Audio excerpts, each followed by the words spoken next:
Assalamualaikum warahmatullahi wabarakatuh. Apa kabar anak-anak soleh dan solehah semuanya? Semoga kalian semua selalu sehat-sehat dan baik-baik semua ya.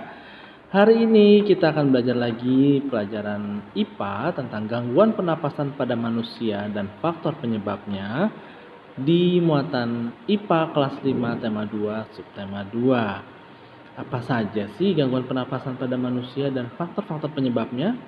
Yuk kita simak sama-sama.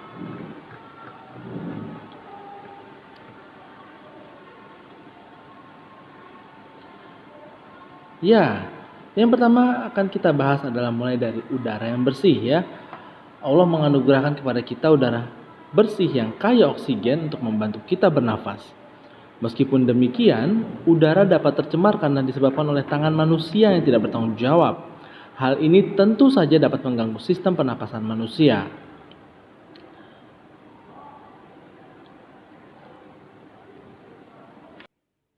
Berikutnya, ada juga faktor-faktor penyebab gangguan pernapasan. Yang pertama, faktor fisik. Adanya kelainan organ pernapasan, misalnya pada bayi yang terlahir prematur dan membutuhkan alat bantu pernapasan. Kedua, faktor penyakit. Contohnya influenza, asma, bronkitis, emfisema, dan kanker paru-paru. Dan yang ketiga adalah faktor lingkungan. Polusi udara seperti lingkungan kotor, asap kendaraan, asap pabrik, dan asap rokok. Itu semua berpengaruh terhadap gangguan pernapasan manusia. Nah, gangguan atau penyakit pada sistem pernafasan itu ada banyak. Yang bisa tercatatkan di sini hanya ada 9, yaitu yang pertama influenza atau yang kita kenal dengan flu, yang kedua sesak napas, yang ketiga asma, yang keempat TBC atau tuberkulosis, yang kelima bronkitis, yang keenam polip, yang ketujuh emfisema, yang kedelapan pneumonia, dan yang kesembilan kanker paru-paru. Nauzubillah min dzalik ya, semoga kita semua selalu sehat dan sehat. Yang pertama, influenza. Kita bahas dari mulai influenza atau flu ya, yaitu penyakit yang disebabkan oleh virus influenza. Gejala yang timbul dari penyakit ini adalah demam, menggigil, bersin-bersin, batuk pilek, sakit kepala, dan nyeri punggung. Ini sangat umum terjadi pada manusia di sekitar kita dan juga mungkin kita pernah mengalaminya. Yang kedua, sesak napas, yaitu gangguan pernapasan karena udara yang tercemar oleh asap atau debu. Asap dapat berasal dari pembakaran sampah, kendaraan bermotor, dan rokok. Nah, itu sebabnya rokok itu dilarang. Ya, yang nomor 3 ada asma, yaitu gangguan pernapasan karena penyempitan saluran pernapasan. Akibat yang pertama, udara tercemar, asap atau debu. Yang kedua, udara terlalu dingin. Dan yang ketiga, keadaan jiwa penderita seperti stres dan tekanan emosi. Gejala penyakit ini adalah batuk, terutama pada malam hari. Yang kedua, sesak napas, lalu napas berbunyi saat mengembuskan napas, rasa berat di dada, dan kesadaran menurun. Nafas bunyi itu seperti apa? Seperti ik, seperti itu. Nah, yang keempat, ada TBC atau tuberkulosis. Tuberkulosis ini apa sih?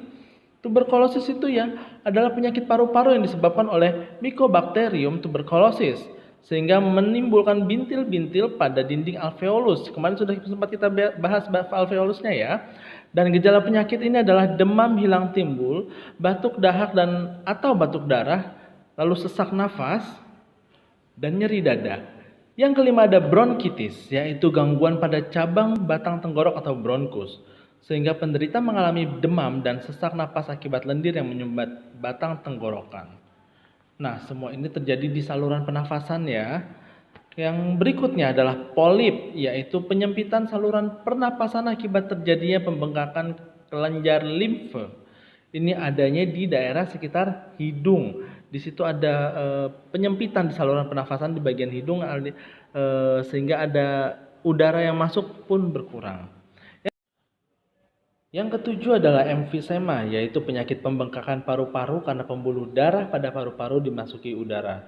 Seperti gambar yang terlihat di sebelah kanan, gambar yang kanan itu adalah paru-paru yang sudah rusak akibat terkena emfisema.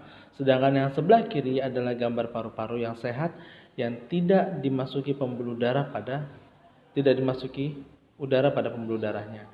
Yang berikutnya nomor 8 adalah pneumonia, yaitu paru-paru basah, yaitu penyakit peradangan paru-paru karena infeksi bakteri, virus, atau jamur sehingga menyebabkan paru-paru terisi cairan. Di gambar pada sebelah kanan, itu terlihat alveolus yang ada dalam paru-paru seperti kita bahas kemarin sudah terisi bakteri dan cairan seperti itu. Nomor 9, kanker paru-paru, yaitu penyakit yang disebabkan oleh pertumbuhan tidak terkendali sel-sel kanker pada paru-paru. Salah satu pemicu penyakit ini adalah kebiasaan merokok. Jadi cukup jelas ya kenapa merokok itu sangat dilarang. Ya, cukup sekian untuk materi hari ini. Terima kasih untuk yang menyimak dan semoga Allah Subhanahu wa taala selalu menjaga kita untuk selalu tetap sehat dan bisa berkumpul dengan orang-orang yang kita cintai. Barakallahu fiik. Wassalamualaikum warahmatullahi wabarakatuh.